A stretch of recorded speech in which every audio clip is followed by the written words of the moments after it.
Assalamualaikum warahmatullahi wabarakatuh. Selamat sore, salam sejahtera untuk kita semua, teman-teman Index Viewer dan juga Mang Amsi ini sudah terhubung dengan kita ya. Hari ini kita akan sharing terkait dengan tema kita di sore hari ini. Setiap hari Rabu seperti biasa jam 4 kita ada diskusi tematik ya. Jadi tadi ada yang nanya, tolong dong di review Saratoga gitu ya. Nah ini kebetulan nanti kalau Saratoga masuk syariah ya mungkin kita bisa tanyakan. Tapi kalau nggak masuk ya kita nggak bahas karena tema kita hari ini adalah saham syariah yang tak pernah lelah bagi untung gitu. Jadi ya ini kita mau kulik nih dari pakar saham syariah. Mudah-mudahan kita masih banyak yang kita bisa dapat karena ini temanya menarik. Apakah dari capital gain atau dari dividen nih? Sumber keuntungan saham kan dua nih. Kalau tak pernah lelah ngasih untung tentu bisa dari dua hal ini. Tapi nanti kita coba bahas lebih detail ya terkait dengan tema kita hari ini.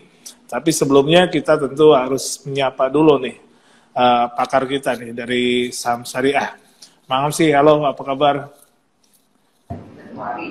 Alhamdulillah baik, Pak Emon. Apa kabar teman-teman di Riau nih? Ini untuk yang keberapa kalinya, tapi memang ini harus kita terus siarkan, Mang Amsi. Jadi saham syariah ini kan kalau kata Kang Irwan katanya masa depan pasar modal salah satunya adalah pasar modal syariah. Karena kebetulan pasar modal syariah di Indonesia ini sedang dilihat oleh dunia, oleh global lah. Beberapa kali kita mendapatkan GIFA dan tentunya kita market masyarakat kita juga mayoritas Muslim. Tentunya punya harapan yang besar. Nah harapan yang besar ini ya artinya perlu didorong dengan edukasi dan literasi yang cukup. Makanya kita tak bosan-bosan mengundang Mang Amsi untuk berbagi dengan kita semua. Harapannya teman-teman juga terserahkan dengan informasi-informasi tentang pasar modal syariah lah. Khususnya di tema kali ini kan kalau kita bicara investasi pasti kita bicara untung. Nah ini dengan tema kali ini mudah-mudahan kita juga, oh ternyata saham syariah juga boleh nih gitu nih ya. Apalagi dengan anak-anak muda yang tentunya kalau dengar syariah kayaknya gimana gitu kan ini. Ini buat siapa saja tentunya ya. Dan ini juga momentum tentunya kalau memang ini menarik untuk saat ini bisa jadikan teman-teman untuk investasi teman-teman. Tapi sebelum masuk ke tema kita Mang Amsi, mungkin saya perlu informasi dulu dari pandangan Mang Amsi terkait dengan market kita belakangan hari ini yang memang inflasi tentunya cukup tarik ulur lah indeks kita, tapi kita bersyukur indeks kita juga sudah tembus di angka 7.000 ya. Dan hari ini juga ini momentumnya pas juga nih, hari ini adalah 45 tahun diaktifkannya kembali pasar modal Indonesia. Mudah-mudahan menjadi semangat buat kita semua untuk terus mengedukasi masyarakat lah, termasuk sore hari ini. Silakan Mang Amsi untuk mereview dulu tentunya dari sudut pandang pasar saham syariah nih, kira-kira gimana nih dengan kondisi market di Agustus nih gitu seminggu terakhir gitu. Silakan Mang Amsi. Oke, terima kasih Pak Emon dan teman-teman dari Riau ya, yang mungkin kalau ada Guinness Book of Record gitu ya, IDX Riau ini yang sudah sering kolaborasi sama saya dan Syariah Saham. Jadi terima kasih buat teman-teman Pekanbaru, Bengkalis, Indragiri ya, Kampar dan yang lainnya lah. Saya mungkin belum ke sana, nanti insya Allah ke sana. Mudah-mudahan ini offline sudah mulai Bang Amsi. Alhamdulillah. Jadi Riau ini secara online sudah sering ketemuan. Nah tinggal offline-nya mungkin nanti. Saya teman-teman dari MAN 1 Pekanbaru juga nanti bisa ngobrol. Dari Kuantan Singingi juga ada teman saya yang di Kemenag. Jadi kalau kita bicara market ya, pasar di seminggu terakhir, terus terang kalau saya pribadi sudah jarang lihat lah Pak Emon. Kenapa? Karena sekarang udah masuk sekolah dan di sekolah itu udah mulai ada kesibukan. Ada amanah lain yang harus saya ini juga. Jadi kadang saya lihatnya sebentar-sebentar gitu ya. Oh ternyata lagi di 7.000 gitu kan. Sekarang udah 7.000 gitu. Saya nggak tahu hari ini berapa nih. Karena saya baru selesai ngajar nih Pak. 7.086 hari ini. 7.086 ya. Karena mohon maaf teman-teman, saya ini kan guru yang nyambi jadi investor ya, atau sebaliknya ya. seperti itu ya. Jadi aktivitasnya itu tidak full time investor, tidak full time trader gitu. Jadi memang ya sesekali melihat pasar, terutama ketika di akhir minggu ya. Kalau di akhir minggu memang saya akan mengentri laporan keuangan yang baru rilis tuh kuartal kedua gitu, dan itu bisa menjadi apa namanya istilahnya bahan untuk video, bahan untuk presentasi saya juga. Misalnya ya termasuk yang sekarang ketika ada tema tentang saham-saham yang bagi dividen atau yang bagi keuntungan rutin, kemudian yieldnya besar, nah itu menjadi bahan riset gitu. Tapi secara umum sih kalau melihat pasar modal Indonesia, terus terang sekarang ini masih menjadi pasar modal terbaik ya untuk Asia dan Asia Pasifik gitu. Kemudian untuk yang syariahnya pun itu ada yang terbaik di dunia, ketika mencetak 6 year to date-nya 6% sampai semester 1 itu 6%-an, bisa mengalahkan beberapa benchmark, termasuk misalnya Dow Jones Islamic Market, itu kan masih di bawah kita ya. Jadi intinya pasar modal syariah kita atau bursa saham syariah kita itu bursa terbaik di dunia. Jadi secara yieldnya, secara infrastrukturnya juga, secara fasilitasnya, itu sudah menjadi, jadi tadi Pak Emon juga bilang kita adalah the best Islamic capital market in the world ya. Sudah 3 tahun berturut-turut gitu. Kalau dari supportingnya udah bahkan 5 tahun berturut-turut. Menurut saya itu adalah pencapaian yang luar biasa. Apalagi di kita secara potensinya kan masih growing karena berbanding lurus dengan demografi Indonesia yang terus tumbuh. Kemudian kita adalah negara muslim terbesar yang diakui atau tidak juga akan menjadi market share untuk memasarkan produk-produk syariah, baik yang sifatnya perbankan atau misalnya asuransi, bahkan pasar modal. Nah, itu yang akan menjadi peluang kita ke depan seperti apa. Nah, kalau bicara misalnya pasar ya, kalau saya selalu berpedoman, saya hanya memantau apa yang saya punya aja gitu. Kenapa? Karena tidak selamanya inline ya antara bursa dengan apa portofolio kita. Karena boleh jadi portofolio kita ini sesuatu yang diametral atau yang berkontrarian dengan jalannya bursa IHSG. Kenapa? Misalnya IHSG ini kan ditopang oleh big banks, kemudian misalnya atau rokok yang saya tidak bisa beli itu. Saya tidak bisa beli itu karena bukan saham yang masuk indeks saham syariah Indonesia.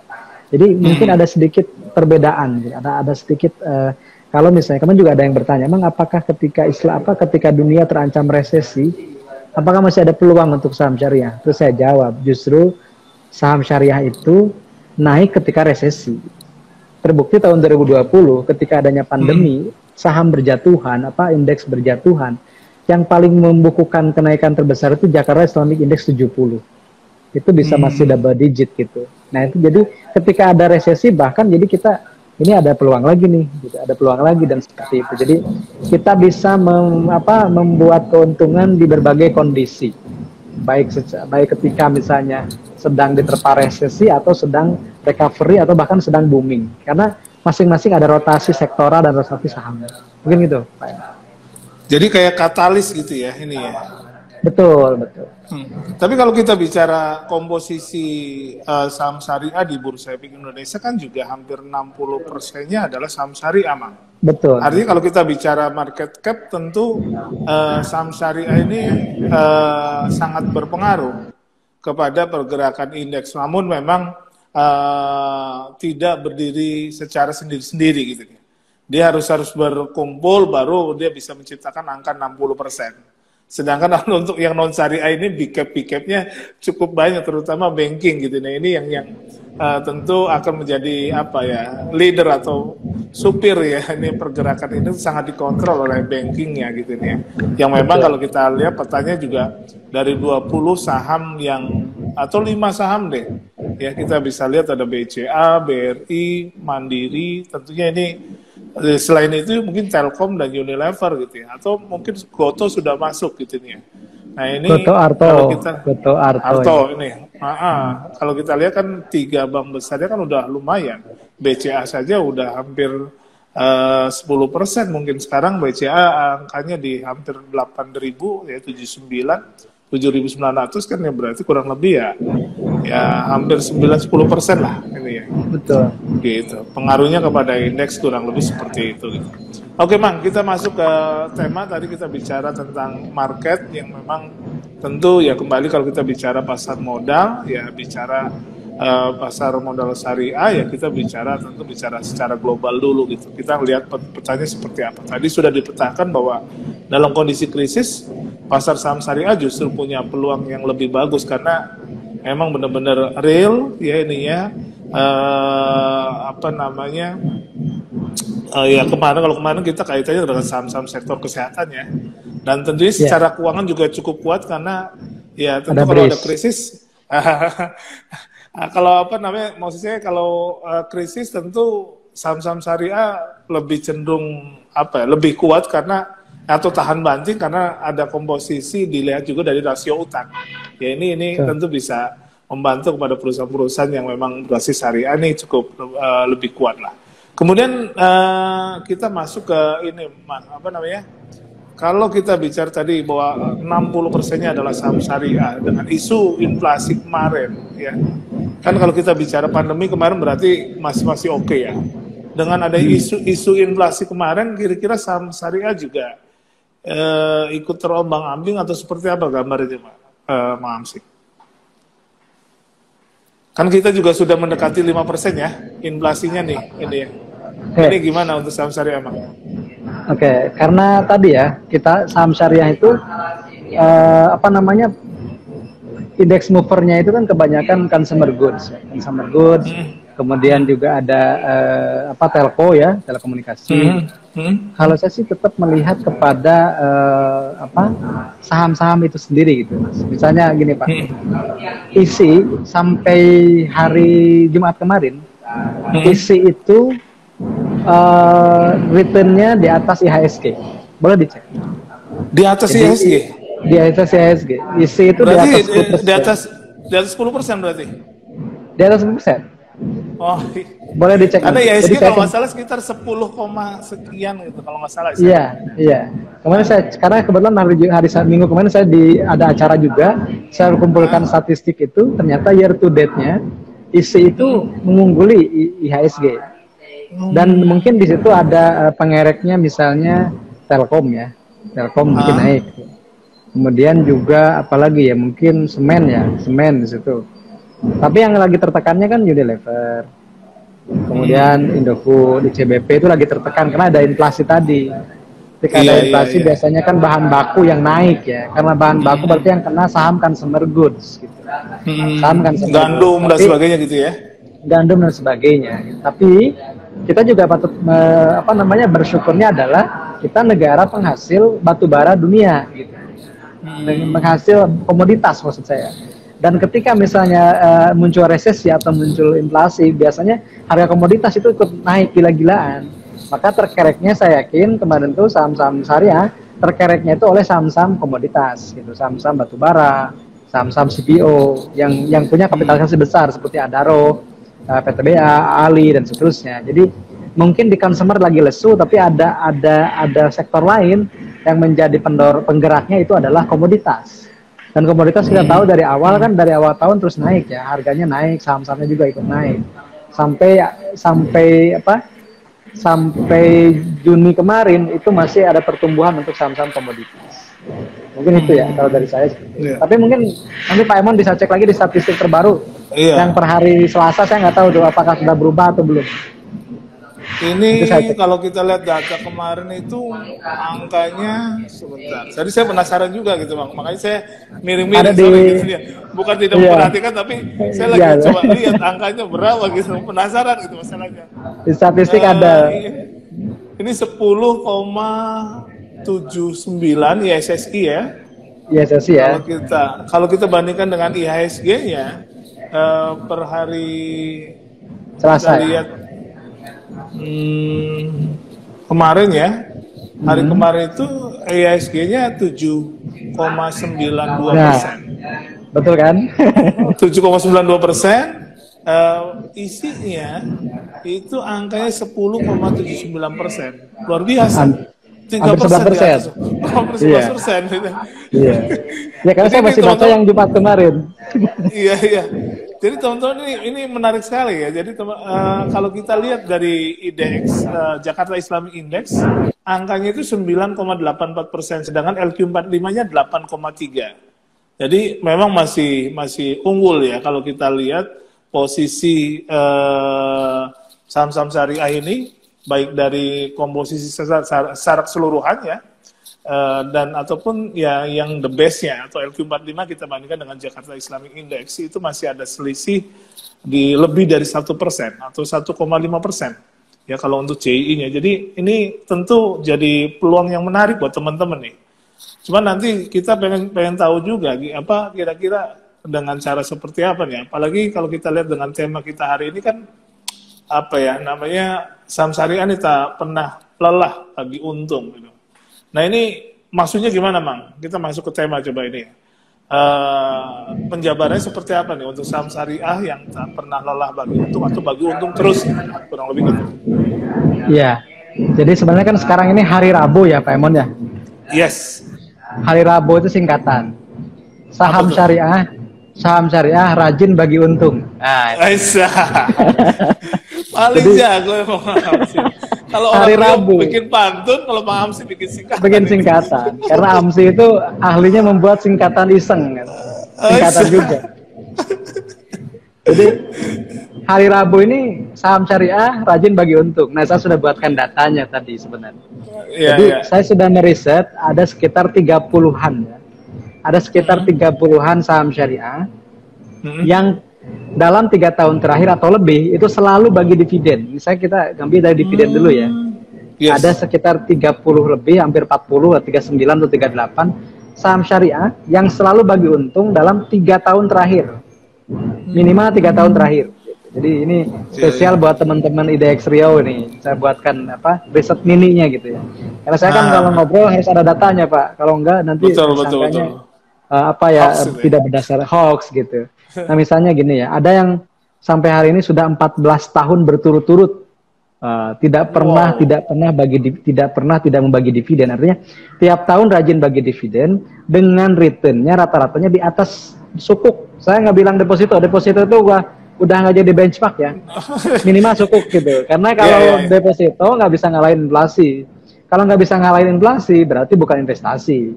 Cuman tanggal 19 diluncurkan lagi nih Mang. Tanggal 19 diluncurkan lagi. Suku SR017 19 Agustus. Ya, dan minimal suku itu kan 4-5% ya.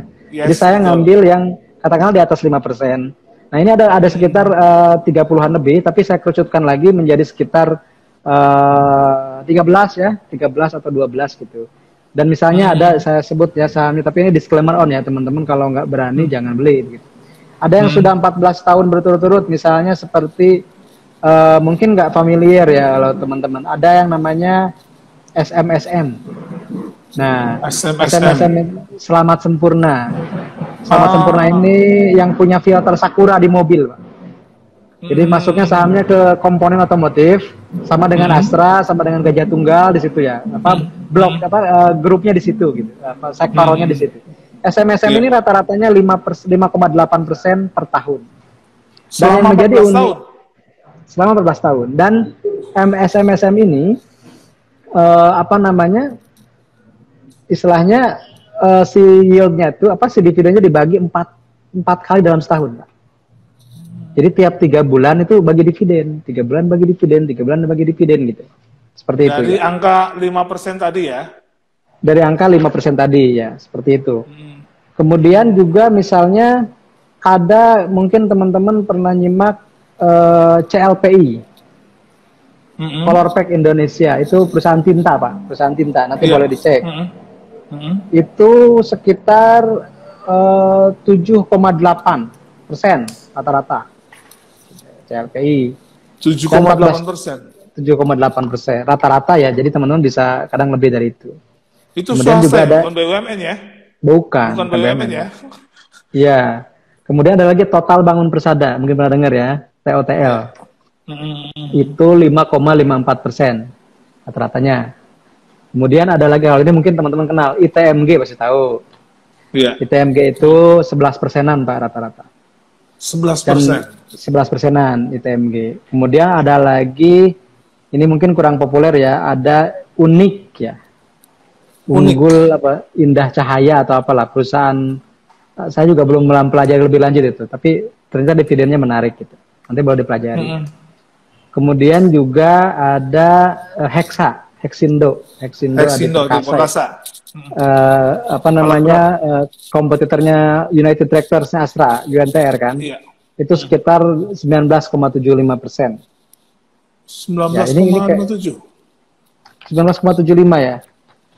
Atau saya lihat ini kayaknya yang terbaru ya, kayaknya yang terbaru ini Pak.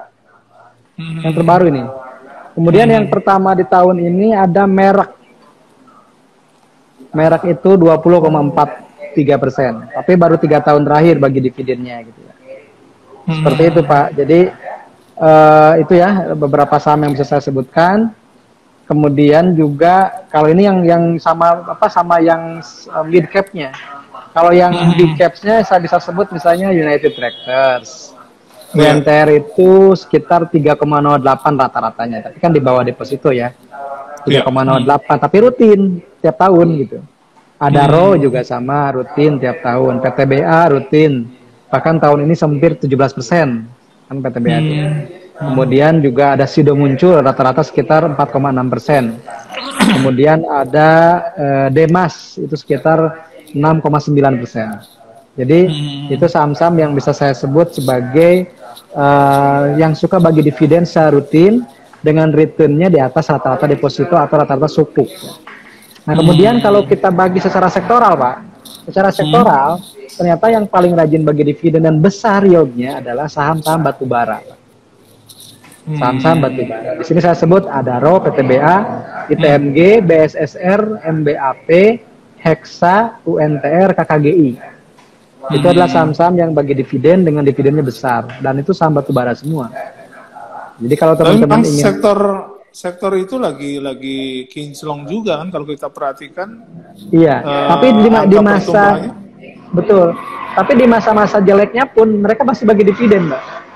Oh. Tapi disesuaikan dengan labanya maksudnya gitu. Iya. Karena labanya turun naik ya, karena yang namanya cyclical komoditas itu pasti turun naik. Tapi ketika misalnya dia sedang turun, dia tetap bagi dividen meskipun tidak sebesar ketika labanya sedang kinclong lah gitu. Dan selama dia masih untung, dia tetap akan bagi dividen. Itu kelebihannya saham batubara. Meskipun ya orang bilang industri sunset lah atau apa, tapi kan setahun ini naiknya udah besar-besaran gitu ya. Naiknya udah gila-gilaan. Dan biasanya gini teman-teman, kalau ada orang yang sudah bilang ini industri sunset, ini industri yang akan ditinggalkan, sebenarnya itu adalah momentum buy, biasanya seperti itu. Karena orang lagi panik-paniknya. Orang lagi panik-paniknya, tapi big fund masuk. Itu batubara di tahun kemarin. Sekarang apa yang dibilang sunset oleh para analis misalnya atau para orang yang mengatakan sekarang industrinya udah sedang lesu. Itu ke properti konstruksi kan. Banyak yang bilang sekarang seperti itu. Ini lagi. Tapi kan sebenarnya bisa nyicil. Karena terbukti di awal tahun ini yang mulai bangkit itu industri properti, Pak. Kemarin yang pendongkrak terbesar inflasi ya Pak namanya pertumbuhan industri itu logistik dan pergudangan Pak. Logistik, transportasi dan pergudangan. Pergudangan itu kan bukannya properti industri itu. Siapa yang diuntungkan dengan pergudangan? Warehouse. Karena yang namanya e-commerce pasti butuh logistik, pasti butuh transportasi dan pasti butuh gudang. Maka kenapa tahun kemarin pernah sempat ada yang naiknya tinggi gila-gilaan seperti MMLP. Karena MMLP ini bergerak di bidang pergudangan, Pak. Seperti itu. Jadi ketika ada pertumbuhan industri, kita lihat industri ini didukungnya pertumbuhan industri ini banyak didukungnya oleh sektor apa. Dari situ kita breakdown lagi ke bawah ini saham apa yang ada di bidang itu. Seperti itu kalau saya melihat. Jadi kalau tadi batubara benar, Pak. Kayak seperti kemarin kan waktu kita pandemi memang orang belanja masih tetap jalan kan, selain kesehatan tentunya, tapi di sisi lain konsumsi orang tetap tinggi gitu nih ya. Traffic orang memang dibatasi, tapi traffic barang itu overload. Artinya kan di situ kan kita bisa lihat logistik dan sebagainya atau gudang itu juga jadi momentum lah, shipping itu transportasi ini juga jadi momentum pertumbuhan ya. Sektor-sektor tersebut gitu nih ya. Nah, makasih. Kalau kita bicara tadi, berarti kan kalau kita melihatnya bahwa ini dilihat dari sisi dividen ya, ini ya. Dan tadi juga diungkapkan banyak sekali yang memang ternyata bukan, saya kepikirnya saham-saham BUMN-nya nih yang bagi dividen, ternyata banyak juga yang bukan saham apa namanya BUMN gitu yang bagi dividennya. Artinya secara kalau kita diamkan saja dengan angka yang di atas 5%, ini sudah ya bisa menggeser uang yang deposito atau uang yang SR itu justru masuk ke situ ya, ini ya. Jadi celengan gitu ya. Karena punya dua kesempatan kan, satu dari capital gain, dari dividennya sendiri sudah ada kurang lebih kalau kita bicara histori kan akan terulang gitu ya. Kalau misalnya biasa-biasa aja, artinya angka 5% itu nggak akan kemana gitu kan. Bisa jadi basic untuk pengembalian lah gitu ini ya. Betul. Ini ya apa namanya dividennya. Ya. Tinggal cari momentum untuk mendapatkan capital gain. Kalau mau ya gaya investasinya kayak Mang Amsi gitu. Tidak setiap hari, tapi kita ya membaca lalu kita tentukan kapan masuknya gitu ya. Kalau setiap hari ya trading repot juga buat Mang Amsi gitu. Ya betul Pak. Oke, buat teman-teman yang mau bertanya silakan nanti ditulis saja di kolom pertanyaan ya, yang di bawah ada tanda tanya, di situ tulis, jadi kita bisa nggak harus scroll ke atas nih gitu. Karena kalau kita scroll ke atas tadi udah banyak banget ini ya, yang bertanya, termasuk salah satunya tadi ada yang masuk Saratoga gitu nih ya, minta di review, tapi nah ini mungkin dilihat dari Saratoga masuk nggak sih, Mang sih ke ini ke saham syariah? Pernah masuk, tapi sekarang sedang tidak masuk. Karena biasanya biasanya holding itu kan dilihat dari segmen pendapatannya ya. Kalau segmen pendapatannya ternyata ada yang dari non halal dan itu dihitung lebih dari 10%, maka dikeluarkan. Dan ada beberapa perusahaan di bawah Saratoga yang memang perusahaannya itu bukan nature bisnisnya, ada yang tidak diperbolehkan mungkin ya secara syariah, kemudian atau ada pendapatan bunga yang melebihi atau pendapatan non halal yang melebihi toleransi 10%. Maka akhirnya Saratoga belum bisa masuk lagi. Mungkin seperti itu, Pak. Ini kemarin kalau kita lihat menjadi salah satu yang dilaporkan oleh Pak Sandi nih, kepemilikannya di Saratoga yang mendongkrak kekayaan dia waktu dia diangkat jadi menteri kan, kalau kita lihat di LHKPN dari angka sebelumnya ya sekitar berapa 3 triliun terus naik jadi berapa, itu kan salah satunya dari Saratoga ya ini ya. Jadi memang kalau kita lihat bongkar orang-orang kaya di Indonesia itu banyak dari aset-asetnya adalah aset-aset di pasar modal itu, perusahaan-perusahaan yang terbuka gitu. Dari situ dia banyak mendapatkan keuntungan tentunya. Nah, kembali ke tema kita, Mang Amsi ini ya. Tadi kita bicara tentang kan kalau kita lihat tadi ada sekitar 400-an lebih. Sekarang emiten itu sudah di angka 800 emiten ya ini ya. Dan tentu kalau kita lihat saham syariah udah di atas 400 atau mendekati 500, ini 60% ya ini ya dari komposisi saham yang ada di Bursa Efek Indonesia. Dan tadi masih sama menyebutkan kurang lebih 30. Nah, ada apakah di 30 ini saja atau yang 30 ini juga masuk ke yang tadi indeks JI atau mungkin yang saham syariah 70 gitu nih ya, yang kira-kira bisa buat panduan buat teman-teman gitu nih. Saya mau yang bagus Pak Emon secara fundamental, tapi dia juga bagi dividennya bagus gitu. Apakah yang tadi 30 tuh masuk ke JI semua atau enggak ini masih? Karena kan kalau JI kan jadi ukuran benchmark saham syariah ya ini ya, yang bagus-bagus lah kurang lebih gitu. Iya.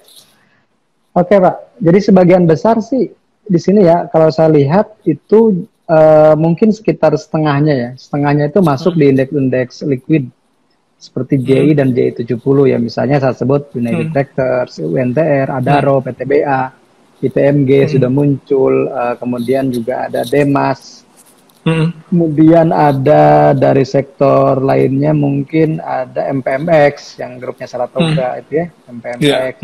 Kemudian juga, memang kalau yang dividennya besar itu agak kurang liquid kalau batu bara ya, karena memang hampir semuanya laba itu dibagikan sebagai dividen, sebagiannya seperti itu. Seperti Hexindo itu kan besar dividennya gitu. Tapi kalau timing belinya kurang tepat, kadang jadi semacam semacam pas beli itu dapat dividen, tapi setelah dividennya tajlok harganya. Seperti itu. Jadi kalau jadi gini Pak. Kalau saya pernah punya simulasi ya. Kalau kita ingin hidup dari dividen, menurut saya sih cocok kalau di saham-saham batu bara begitu. Kenapa? Pertama, dividennya besar. Kedua, apalagi itu kalau BUMN seperti PTBA misalnya. Tapi disclaimer on ya teman-teman, saya nggak punya PTBA sekarang. Pernah punya tapi sedang dijual gitu. PTBA itu misalnya, pertama dia dividennya rata-rata di atas 10%, yang artinya 2 kali sukuk atau 2 kali, bahkan bisa 4 kali atau 3 kali deposito. Kemudian yang kedua dia rutin, tiap tahun dia bayar dividennya. Karena biasanya kalau BUMN itu selalu bayar dividen. Ada setoran lah. Ada setoran. Yang ketiga, kalau ingin investasi di saham batu bara, tipsnya adalah cari cadangan batu bara, cari cadangan batu bara, Pak, yang sudah bisa ditambang itu, cadangan batu bara, bukan gitu, misalnya adalah, kalau mungkin teman-teman yang suka batu bara tahu, ada cadangan batu bara yang sudah diketahui itu bisa ditambang. Jadi kalau reserve-nya itu udah jelas, dan kalau nggak salah PTBA itu cadangan batu baranya, jadi gini cara ngitungnya, cadangan batu bara yang sudah bisa ditambang ada berapa, dibagi rata-rata produksi per tahun berapa, maka akan muncul berapa tahun lagi batu baranya akan habis. Iya. Batu bara PTBA pernah saya hitung di atas 100 tahun, Pak. Artinya kalau kita nabung saat ini dan rutin dengan target dividen, misalnya ya nyicilnya di PTBA aja, PTBA beli gitu ya. Ya sampai 100 tahun batu baranya masih ada, belum habis gitu. Logika sederhananya seperti itu ya. Tapi memang turun naik, harganya fluktuatif, kemudian dividennya pun fluktuatif, gak stabil setiap tahun gitu. Tapi setidaknya kalau kita punya lembar saham, fokusnya ke lembar saham aja. Kan kalau kita katakanlah punya di BTBA punya katakanlah 1 miliar, berarti kalau asumsi yang tahun ini sekitar PTBA ini 16%, kita udah dapat tahun ini 160 juta dari PTBA gitu. Dividennya doang, belum modalnya nggak diambil. Jadi kita fokusnya nabung di saham batu bara, apalagi kalau lagi jatuh beli banyak, kalau lagi sudah naik diamin dulu. Jadi kita fokusnya ke jumlah berapa aset yang akan kita tanamkan di saham itu. Yang pertama. Yang kedua, kita kalau misalnya misalnya dividennya itu 16%, ternyata tahun ini capital gain-nya udah 30%, jual dulu, Pak. Kenapa? Karena capital gain tahun ini sudah 2 tahun dividen. Jadi kita bisa mengandalkan dari capital gain, bisa mengandalkan dari dividen. Kapan kita jual secara capital gain? Teman-teman bisa menggunakan analisis teknikal. Misalnya beli ketika dia sedang akan naik, karena sudah tembus MA gitu, kemudian jual ketika mau nembus MA itu lagi gitu. Dan itu udah ketahuan, ternyata bisa untungnya sampai 100% misalnya. Jadi kita cuma menaikkan batas risiko aja. Ketika kena, stop loss-nya kita jual dulu. Gitu, Jadi udah bisa dapat dari 2 hal. Pertama dari capital gain, yang kedua dari dividen. Yang penting ketika cum-det kita sudah ada di situ. Seperti itu, Pak. Iya, karena suara saya kedengeran nggak ya? Ada, Pak. Ada. Oke. Mang, karena kan beberapa kemarin kita diskusi mengenai saham-saham batu bara juga dengan teman-teman gitu. Tapi ya rata-rata bicaranya kalau untuk komoditi jangan long term dulu deh gitu deh. Dan saya juga ingat, mungkin beberapa tahun, 5 tahun ke belakang lah, atau 7 tahun ke belakang, kita mungkin sama-sama ngerasain atau sama-sama menyaksikan bagaimana saham perusahaan-perusahaan batu bara itu tengkurap gitu. Nggak banyak pergerakan, kecuali mengandalkan dari PLN gitu ini. Dan saat itu kan kalau ketemu saat itu, mungkin ya cukup nangis juga gitu nih. Nah, apakah pada saat kondisi seperti itu gitu, tadi ada yang 14 tahun bagi konsisten bagi dividen, apakah dia bagi dividen juga Bang? Bagi dividen, Mas. Pak, jadi memang tapi disesuaikan dengan jumlah laba bersihnya. Sesuaikan dengan laba bersih gitu. Kalau ya tadi, jadi kenapa kita perlu memilih saham itu yang bagi dividen rutin? Salah satunya adalah ketika saham tersebut jatuh atau sideways, kita masih tetap punya untung dari dividen gitu. Iya. Dan ketika misalnya sedang ketengkurap atau sedang jatuh itu, kita bisa nambah porsi kepemilikan. Bisa nambah banyak sahamnya. Jadi dividen tahun depan bisa meningkat lagi. Bahkan kalau ingin lebih compounding lagi, dividen dari saham tersebut dibelikan lagi ke saham itu sama. Belikan saham yang sama, Pak. Jadi dividen PTBA belikan lagi ke PTBA, belikan lagi ke PTBA. Jadi tugas kita adalah menyimpan sebanyak mungkin saham yang bagi dividennya gede.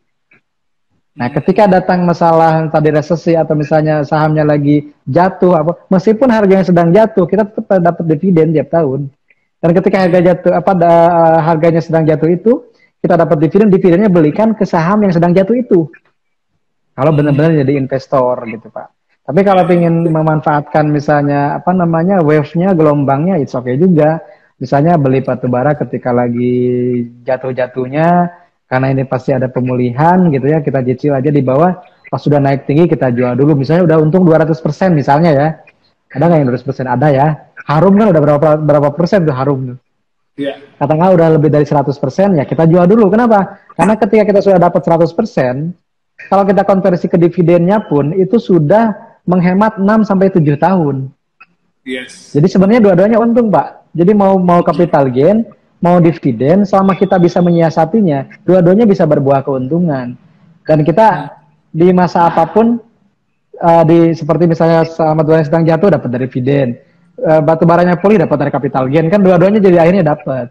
Tapi satu hal ya teman-teman, kenapa sih penting juga money management? Karena saya pernah ada teman belajar gitu dulunya, pernah ikut di kelas saya, itu seorang ibu-ibu, dia udah untung PTBA, udah banyak banget. Nah, tapi karena dia merasa bahwa PTBA akan naik lagi, dia simpen. Ternyata jatuh, Pak, sampai ke hampir harga belinya. Nah, disitulah saya menekankan pentingnya tidak cukup fundamental saja, tapi juga harus belajar teknikal. Kalau misalnya PTBA sudah tembus EMA 200, ya mau nggak mau itu pasti akan turun dulu gitu. Dan turunnya agak lama. Jadi kita punya katakanlah batas ya, perbatasan atau batas kerugian kita atau batas trailing stopnya mau di mana itu harus ada gitu. Supaya apa? Keuntungan yang sudah ada itu tidak lantas hilang. Gitu. Kalau istilahnya ada acuan untuk cuan lah ya, ada acuan untuk cuan. Jadi jangan sampai bunga atau buah yang sudah ranum, yang sudah matang itu busuk di tangkainya karena tidak kita panen. Seperti itu. Ini persis banget kita sering lupa gitu bahwa ada buah itu ada batas matangnya gitu. Betul. Jadi nanti setelah matang tuh dia akan bisa jatuh. Ya, atau busuk, ataupun dimakan sama binatang gitu nih. Iya. Ketika sudah matang ini ya petiklah dulu gitu ya. Ini ya sebagiannya misalnya gitu. Sambil menyemai lagi atau menunggu lagi yang matang nanti gitu nih. Betul. Oke, menarik Bang Amsi ini ya, obrolan kita ya. Nah, Bang Amsi, kalau kita dalami lagi nih, kalau kita tadi berarti ada dua sumber sebetulnya. Kita tergantung bagaimana gaya kita berinvestasi. Hari saham syariah itu satu ya kontraknya saham kan memang dari dividen dan dari capital gain, dan tentu tadi ada beberapa pilihan buat teman-teman ya, terutama kalau Mang Alsi tadi sepertinya melihat peluang yang cukup baik di saham batubara ini ya. Namun kalau kita lihat belakangan ini kan kita kesadaran untuk menolong alam lah, atau kembali ke alam gitu. Atau bahasa ininya ESG lah, lagi digembar-gemborkan environment, social, governance gitu. Nah ini apa nggak bertentangan gitu? Apakah sektor batubara ini juga tadi ya kalau kita bicara, nanti akan sunset dan sebagainya gitu. Ini kalau kita bandingkan dengan cadangan yang sampai 100 tahun, ini menjelaskannya gimana Mas Amsi? Apa masih memang juga valuable gitu ya ini ya? Untuk batubara ini, atau industrinya memang belum siap untuk berpindah gitu, masih pasti menggunakan batubara gitu. Pandangan Mas gimana? Oke, jadi sebenarnya sih kalau namanya ESG ya, environment, social responsibility dengan good governance, meskipun di sektor yang sama itu bisa berbeda. Gitu. Contoh, kalau tidak salah, apakah ada beberapa saham batubara yang masuk indeks ESG juga ya? Mungkin nanti bisa dicek ya, ESG leader itu ada saham dari batubara enggak gitu. Yang dari Bursa Efek Indonesia kan ada indeks ISGL 30 ya, Pak Emon ya. Iya. Nah, di situ apakah ada dari, saya belum baca ya. Apakah ada dari sektor batubara gitu. Nah, kalau ternyata ada, berarti memang meskipun batu bara mereka ramah lingkungan. Entah bagaimana misalnya membuatnya, apakah misalnya CSR-nya ditingkatkan misalnya. Kemudian misalnya juga apakah ada misalnya apa supaya tidak banyak pencemaran mereka menggunakan teknologi apa, kan bisa saja seperti itu. Tapi yang paling realistis sekarang adalah PTBA misalnya. Dia itu kan memasok untuk PLN ya. Iya. Jadi salah bagiannya itu untuk memasok listrik dari PLN gitu. Untuk sebagai bahan bakar atau apalah gitu ya. Nah, selama ada yang membutuhkan kan pasarnya mungkin masih ada gitu. Dan sampai hari ini batu bara masih dibutuhkan ternyata. Kalau tidak dibutuhkan kan volume penjualannya nggak meningkat, Pak. Gitu. Ternyata masih meningkat. Bahkan ketika misalnya Joe Biden digadang-gadang akan menggunakan EBT ya, energi baru terbarukan, renewable energy, ternyata kan sampai hari ini pun belum masif gitu ya. Masih tetap menggunakan batu bara sebagian gitu di beberapa negara di dunia. Bahkan ketika pecah perang, apalagi gitu Pak. Jadi artinya ya geopolitik itu akhirnya bisa mengubah bukan harapan ya, bisa mengubah ekspektasi gitu. Yang asalnya batu bara akan sunset ternyata bahkan sunrise gitu kan. Yang tadinya mohon maaf misalnya pembangkit listrik alternatif seperti tenaga surya atau misalnya tenaga mikrohidro, itu sahamnya jatuh Pak gitu. Sahamnya jatuh karena ternyata dari sisi profitabilitasnya pun belum menjanjikan ternyata gitu. Dan jadi pada akhirnya yang perlu diperhatikan oleh teman-teman adalah kita tidak bisa memprediksi pasar, memprediksi ke ekonomi dunia gitu ya, memprediksi preferensi energi gitu. Tapi yang bisa kita lakukan adalah bereaksi terhadap apa yang terjadi gitu. Seperti kemarin ketika pecah perang Rusia dan Ukraina, yang terkena banget adalah yang impor gandum. Karena Ukraina ini kan eksportir gandum terbesar kan seperti itu. Maka kenalah ICBP lah, UNVR lah, atau bisa yang menggunakan gandum itu terkena margin biaya produksinya itu akan menipis dan terbukti sahamnya pun jatuh Pak. Di kuartal kedua itu saya sudah ngentri beberapa saham consumer goods itu hampir lebih setengahnya itu jatuh labanya. Karena tadi ada faktor faktor kenaikan harga bahan baku seperti itu.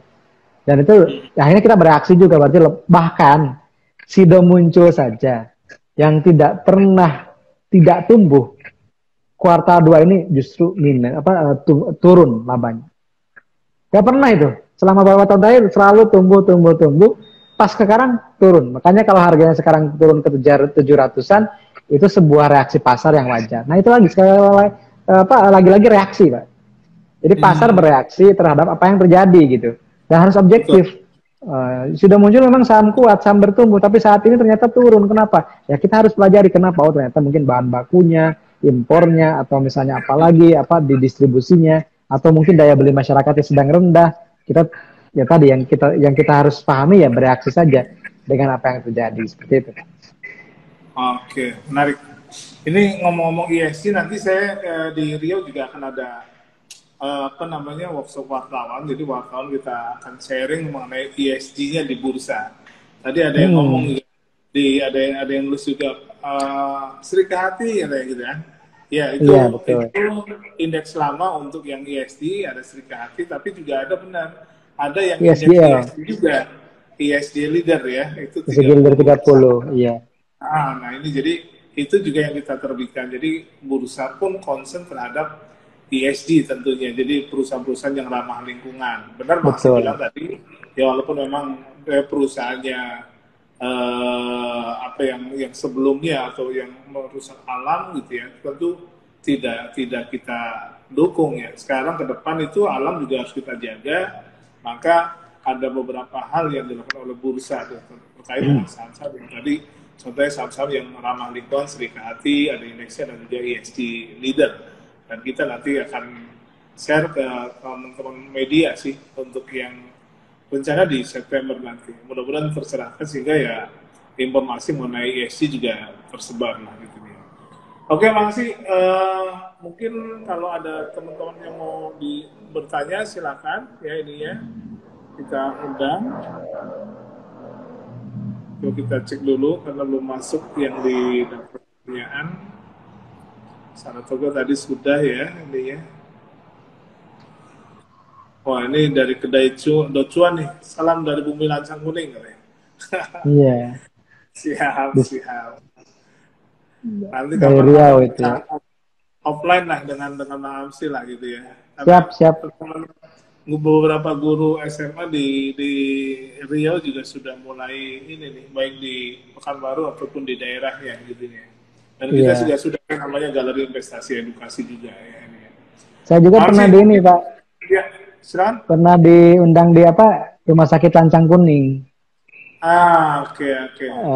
Sama dokternya Pak Pak siapa ya? Pak Pradipta kalau nggak salah waktu itu. Jadi kan rumah sakit itu Online ya?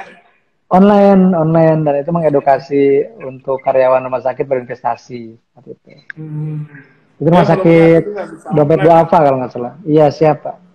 Jadi kita bisa jalan-jalan juga nih Bang Hamsi, ngerasain lempuknya Riau gitu. Siap siap. Mudah-mudahan kita bisa kolaborasi, bisa offline, jadi lebih enak lagi dan kita undang teman-teman semua lah. Amin amin. Ya. Karena kita sudah mulai offline ya, beberapa kegiatan sudah mulai offline kan. Normal ya. Termasuk peresmian kemarin kita lakukan juga ya. Ada GI Digital dan juga ada di daerah di Stein Bengkalis. Di Bengkalis ya. Saya karena kemarin ketemu sama Bu Rahma ya. Betul. Salam buat Pak Emon katanya kalau di Riau. Karena kemarin buka galeri digital syariah di Cianjur kan. Oh iya. Mes Cianjur. Kebetulan saya yang ininya penanggung jawabnya sekarang. Oke. Jadi mungkin makasih kita kalau konklusi dari Mang Amsi deh untuk ada masuk nih. Mang Amsi jika dikasih pilihan hanya 3 saham untuk investasi jangka panjang, saham apa saja? Wah ini langsung ini. Tadi sebenarnya udah beberapa kan.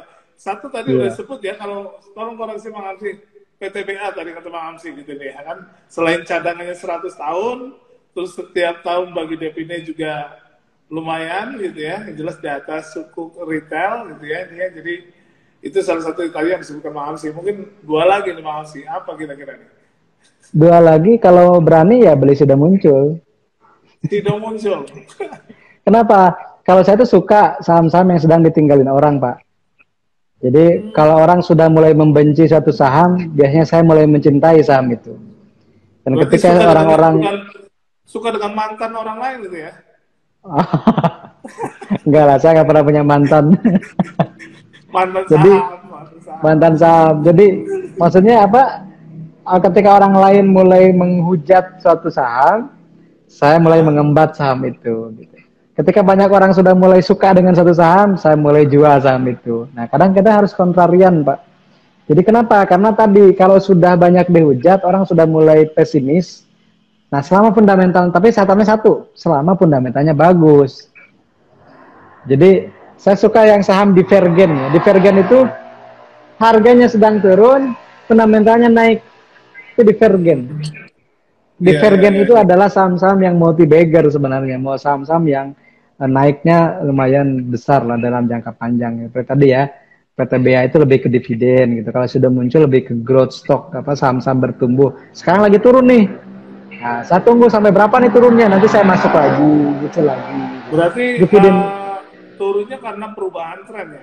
Perubahan tren orang? Iya, secara teknikal sedang di bawah garis rata-ratanya, secara fundamental sedang ada perubahan, kinerjanya sedang turun gitu. Tapi secara fundamental pabrik manajemennya masih ada, produknya masih dikenal ya, it's okay. Penurunan dalam sesaat itu nggak masalah. Jadi kalau teman-teman pernah belajar ada yang namanya turn around story ya, kisah yang turn around, yang asalnya rugi bertahun-tahun atau misalnya stagnan bertahun-tahun tiba-tiba melesat, tiba-tiba naik, itu biasanya saham-saham yang diincar oleh para big fund. Jadi rugi itu tidak masalah, sebenarnya rugi itu biasa dalam usaha, yang penting setelah itu bangkit gitu. Kemarin saya juga membuat kompilasi Pak, jadi kompilasi saham-saham yang tahun kemarin anjlok parah gitu ya, anjlok parah. Tahun sekarang labanya bahkan bisa berkali lipat dari rugi itu. Itu kan turnaround. Turnaround seperti itu. Nah, saham-saham yang turnaround itu patut kita cermati. Contoh yang saya sebut ya, saya sebut misalnya contohnya Bluebird. Coba cek tuh terus apa namanya laba bersihnya. Tahun kemarin masih mencatatkan rugi bersih. Sekarang labanya itu sudah berkali lipat dari rugi itu. Berarti artinya rugi yang tahun kemarin udah ketutup sebenarnya. Gak masalah. Kemarin, coba lihat. Ini kalau ingat Bluebird makan sih, kemarin akan ponakan ya atau saudara lah, itu dia kerja di Bluebird itu. Tiba-tiba buka nyari lowongan. Saya kaget gue, Bluebird udah nyari lowongan nih gitu ya. Artinya kan memang apa ya? Sekarang lagi, walaupun kemarin ada rasionalisasi setahu saya sih, cuma kan sekarang demandnya udah mulai naik nih gitu nih ya. Udah mulai tinggi operasionalnya gitu nih. Dan ini cukup bertahan ya, karena kemarin kan mobilitas orang kan sangat dibatasi gitu nih. Bluebird sekarang masih dibebaskan. Kondisi itu luar biasa gitu nih. Iya. Berarti tadi PTBA, Sido, kemudian satu lagi? Kalau saya melihatnya kalau untuk masa depan, ketika misalnya bisnis e-commerce sudah semakin menggila, teman-teman cek misalnya saham-saham shipping ya, saham-saham logistik dan yang lain gitu. Kalau yang tahun ini ya, tapi disclaimer on ya teman-teman.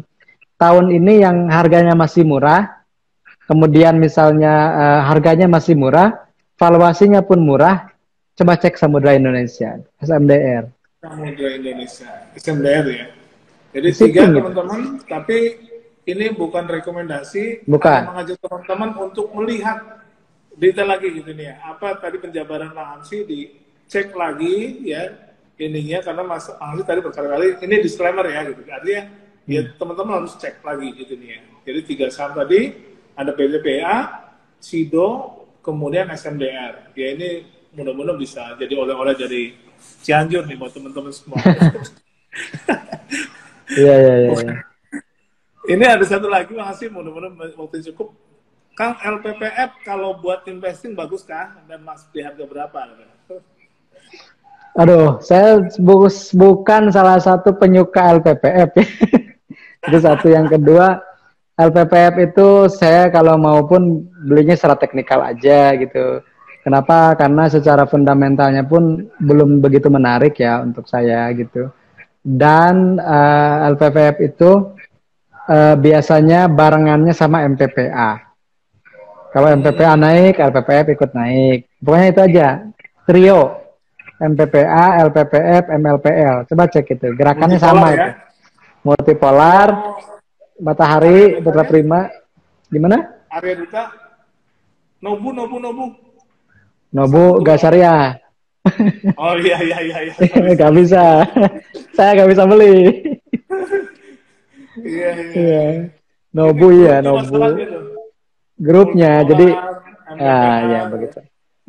Jadi itu mah ikut aja lah, kalau lagi naik ikut naik, turun ya ikut turun juga gitu aja. Iya karena di dunia maksudnya di bursa itu banyak saham-saham yang pergerakannya tuh per grup gitu nih. Dan tentunya perilaku seperti ini teman-teman juga mesti tahu nih ini. Jadi ada pergerakan per grup. Dulu kita pernah dengar yang terkenal sekali adalah Seven Brothers. Bakri. Ya, 7 perusahaan grupnya Bakri dulu gitu nih. Itu kalau satu gerak, apapun sektornya semua gerak gitu nih. Jadi itu sekarang MNC. Sekarang MNC. Nah, MNC juga sama tuh ini ya. Jadi ada hal-hal yang seperti itu yang kadang-kadang kita perlu cermati, baik ketika naik ataupun ketika turun. Tentunya khususnya buat teman-teman yang memang untuk yang short term. Jadi harus memperhatikan. Tapi kalau kayak Hamsi ya, tadi basic utamanya fundamentalnya dilihat. Kalaupun pengen short term ya, secara teknikal dilihat juga ininya gitu. Jadi fully technical gitu. Kalau fundamentalnya masih belum terima dengan kondisi yang ada, karena relatif ya orang melihat fundamental menurut saya bagus gitu. Tapi belum tentu Hamsi. Karena punya standar gitu. Tentunya di level mana kita bisa melihat saham ini lebih prudent buat kita gitu. Karena batas risikonya tentu berbeda di setiap orang gitu. Iya.